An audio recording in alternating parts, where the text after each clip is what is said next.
Bang, bang. Welcome. DFS Dads here. We're going to show you this John Deere Classic here. TPC, Deere Run, par 71, measuring in at 72.68 yards. We're going to tell you who you should play and who you should stay away from. Go over some of the price ranges. First and foremost, we got our boy Dustin here. And let's go over the course real quick here. It's a very easy course. The field is very, very weak. So this is a video that you want to stay because you need to get some nuggets on who to play to differentiate yourself this week. A little bit about this course. It's extremely easy. Extremely easy. It is less than a driver course. A lot of par fours that they're going to be pulling off three woods. There's a drivable par four, which is fun. At the hole's around 320 yards. On average, on this course, 72% of fairways are hit. The fairways are wide, less than driver. So off the tee is not a crucial stat or driving distance. Some of the past winners last year, we didn't have this tournament, but for Telly in 2019, DeChambeau, it might be contrary to what you think with the distance. In 2017, Spieth in 2016, I believe he won as well. But the big key is approach shots and also proximity to the hole. I'm measuring everything from 75 yards up to 150 yards as some key stats, and we are on bent grass. So let's get with it. Dustin, we're gonna go from the 9K range up. Any thoughts on this? Is there any other emphasis, or are you who do you like here on this top range? Well, I'll tell you what, it's a little scary when you see power there at 9K. We were high on them last week. But yeah, for me, this is a scary range in a tournament like this. Last week, we want to get past that, but Bryson obviously missed the cut. You had Matsuyama missed the cut. So you had a lot of those top end guys miss the cut. Maybe overlooking, maybe, not as much competition. And so I'm always a little weary to play the top end guys in tournaments like this, especially, before a bigger golf tournament. So for me, I'm going to try to stick to guys that have more incentive, maybe a younger guy that's still trying to grind out wins, that kind of thing. So for me, a guy like Cam Davis obviously is kind of hot. And so I would like him if he was a little bit cheaper, but I'm gonna stray away from 10K and up. I don't think I'm gonna touch any of those guys. So Strillman, I know he missed the cut last week at the Travelers, but his metrics going into that, he was playing really well, had a lot of top 15 finishes. And I try to say, you got to stick with the guys that are playing well. You can't just look at one, extrapolated event and say, okay, this guy's no good. So I like Strillman. I think he's a good price, a good golfer, rates out really well, kind of a course that he can attack. So, and he's played well here. I think he got 7th in 2018. I don't think he played in 2019. So some decent course history and, a price point you can work with the other guys moving down. So he's probably my top guy, if you will, for lineup construction purposes. Yeah, I'm with you there, Dustin, on the top 10K range. Well, granted, there's only 4 golfers up there, and one of them is Brian Harmon at 10-4. So it's pretty easy to fade this range. Daniel Berger is the best golfer in this field and can win going away, but you kind of want to be a little bit more contrarian. At least I want to be, and hope that the best golfer doesn't win this week. Sungjae Im is up there in the 10K range. It's crazy, some of these golfers that you see so high up. Cam Davis off the win, no thanks. He does rate pretty well in some aspects of my model. But the player that I'm looking towards in the 9K and up range is Russell Henley at 9,900. He has pretty good form coming in. He has a 13th at the U.S. Open and a 19th at the Travelers a couple weeks back. So he didn't play last week. Good form, though. And also, out of all these top players in 2019, once again, remember COVID last year, this tournament did not exist or happen. So 2019 was the last time this tournament took place. Russell Henley, it's his only time out here, and he got a second. Where all these 9K and up guys, they'll have like Strillman, like Dustin said, he got a 7th. Other than that, like 33rd, 26th, 26th, 53rd, or didn't play or missed the cut even. So he rates out the best in this 9K and up range for me. He's number 2, my model, just to be fully transparent. Also, the proximity that I like, 100 and 125, he is 4th, and he's top 30 on the others that I like. And what I think is the most important stat this week is your approach game. Because fairways, everybody's gonna be hitting the fairways, and it's all about your second shot on this golf course. He comes in first in my model. So Russell Henley is who I like at this 9K and up range. He's also a streaky putter. He can be real bad, but his last 2 tournaments he's gained strokes. So I think that's a very good positive for him because that's usually his weakness. So yeah, I like that. Yeah. They're going to be running pretty fast too, about 11.5 to 12 stemps. So they'll be moving. Dustin, on this 8K range, I have 2 guys that I love. All right. I'm going to start with one guy I think we both like. Actually, I'll start with one guy we both like, but you took him out of your lineup, your initial build. And then I'll let you talk about the other guy that we like right there, right under 9K. But I like Zach Johnson. He has great tournament history here. It's a less than driver course. That's all about Zach Johnson. He also, his proximity. Let me get to my model here. He is top 10 in both my proximities, 100, 125, 75 to 100, 125, 150, all over the map for us. His approach game isn't the best at 31. It's not terrible, but on this bent grass greens, he is number 1 in the model. And I'm liking him. He's 12th in my model overall. And he also has really good tournament history here. He clearly likes to play this course.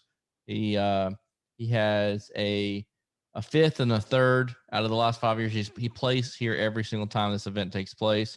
He has a top 20, a 16th, and then he got a top 40 the other 2 times out. So not necessarily locked in that he's going to win the tournament, but he has good tournament history here. He's played every single year, which a lot of these other guys in this top range have played maybe once or twice, but they haven't played here every single year. And he just fits the bill. It's a less than driver course. Zach Johnson, lock and load, and at 8,500. I mean, you have a player like Brian Harman at 10.4. That's a lot of savings for a similar type of golfer, if you ask me. Yeah, I agree for sure. And for just to, because I know you said it doesn't mean he's not going to be in my lineup. I did my initial build, and he was in it, and then I took him out just because I didn't like where it fell on the other guy's range. So nothing against him, and he could find his way back. So I do like him for this week. But Kazire, we were high on him last week, and he comes out number 1 in my model. Not sure where he ranks in yours, but had a rough stretch. Before the Rocket Mortgage, where he had 3 straight missed cuts, but he seems to have found his game, gained 2 strokes approach, almost 5 putting.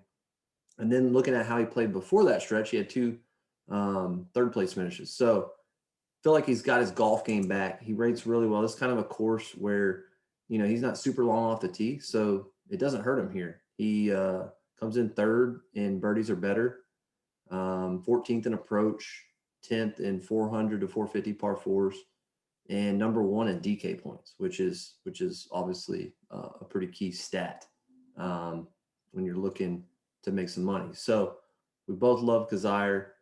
Another guy, there's 2 guys I really like here, and both of them we were on last week at the Rocket Mortgage, was Merritt and Lebiota. So they both rank about the same, 1/6, 1/7 in my model. Both coming off really good wins. You got Lebiota, who's got 2 top 5 finishes in a row.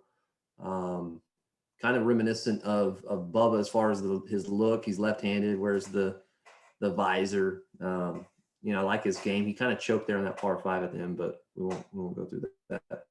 And so those are kind of my 3 that I like from this range. There's another guy I won't go over him. We have to check out the deep dive this week, but I think there's a ton of value here, especially when you're looking at some of the guys like Kevin Knott, 9,500. Like, there's so many guys down here that are just as capable, if not, in my opinion, better picks regardless of price. So, Ryan Moore, I think you mentioned him. 8,300 is another guy I really like. He's a past winner here. 11th in my model, second in my approach game. So I'm going to be living just like Dustin in this 8K range because I want to limit my exposure to the 6K range because I have to end up going with like Benny Ann type of players. And that's going to allow me to load up in this 8K range, get somebody in the 9K, and avoid trying to play traps like Brian Harmon at 10-4. Now, this is where it gets interesting. The 7K range, where you're going to have to dip down here and pick one or two players up, preferably, hopefully, just one. Maybe you got to dip in here for a couple, most likely. But where do you want to start with this? Like, there's players like HV3 that I'm interested in, but he's high sevens. He rates out pretty well, but his proximity between 75 to 150 isn't the best. Yeah, so you're down in the 7K range. A lot of these guys are normally, low sevens, even sixes. So one guy that sticks out to me right off the bat is Pat Perez.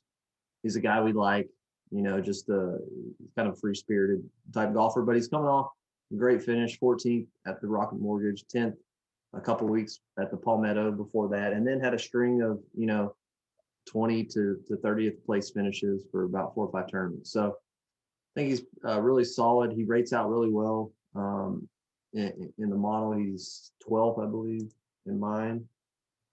And so it's a guy I feel pretty comfortable with, firing up he's an upper 7,700 on DK. So not super, super low, but a guy that I think can go out there and get, a top 20, 25 finish at 77K and for sure pay off for himself.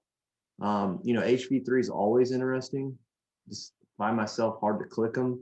Stanley piques my interest a little bit. That's your boy, so maybe you're more on him. And then another guy that's interesting, and I know I played him last week, is Mito Pereira, the Korn Ferry Tour guy. Had back-to-back wins, was just tearing up the Korn Ferry Tour. And then last week, he didn't play bad. He shot even par and then 1 under and missed the cut.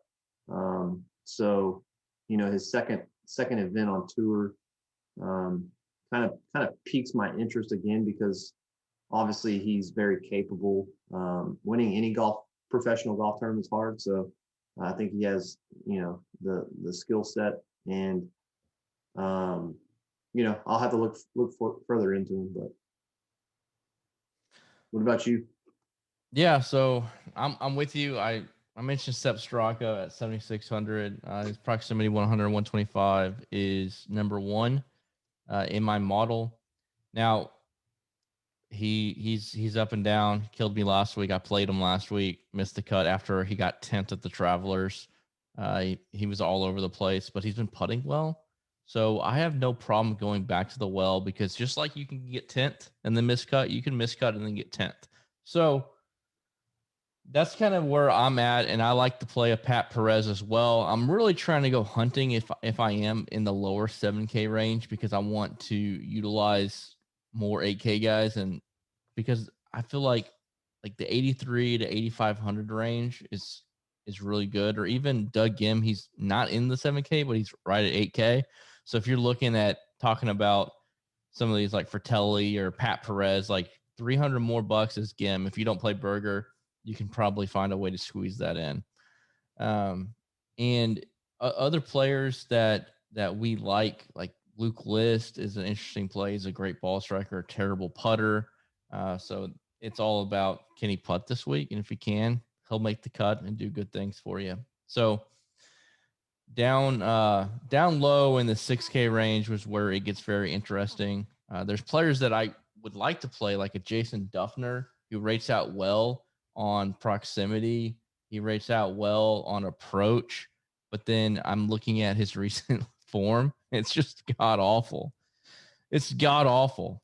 And so in a field like this, you're going to have to understand they're not going to fit every part of what you want to put in your lineup because the field is weak. So these players in 6K, there's a glaring weakness that they either can't make cuts or they just don't rate out well. They're not going to rate out well and have good form coming in. And maybe you can prove me wrong there. I mean, not really. There's really not much down here where, I mean, that's the whole reason, right? Is because they're inconsistent. A guy that's just slips in at 6,900, Sloan. We've used him a lot in showdowns and that kind of thing. And he played well last week, and kind of one of those guys where he either plays really well or he misses the cut. So if you do have him and he makes the cut, you're usually in a pretty good spot because he'll get a top 20, top 25 finish. So I could see myself clicking him. Rates out pretty well. He's good putting on bent, which is always a plus. This course is one that usually turns into a putting contest more than anything. Yeah. So what about you? You got anybody down here you just love? No, I don't. There's players that I like to play, like Sabatini, but he's long gone past his form, misses cuts after missed cuts. So I can't play my boy Sabatini. And then we have player. There's a player down at 6,400, Jonathan Bird. That's 21st in my approach for me. He also rates out in the proximity 75 to 100, and then 125 to 150 pretty well. But he's 6,400 for a reason. He would just be a one-off play for a tournament. If I'm playing double ups, I'm not going down into this range. No, and that's where I'm at. And then you have like a JB Holmes, a Sabatini. Like, I love playing these guys, but they're old. They're not playing good golf, and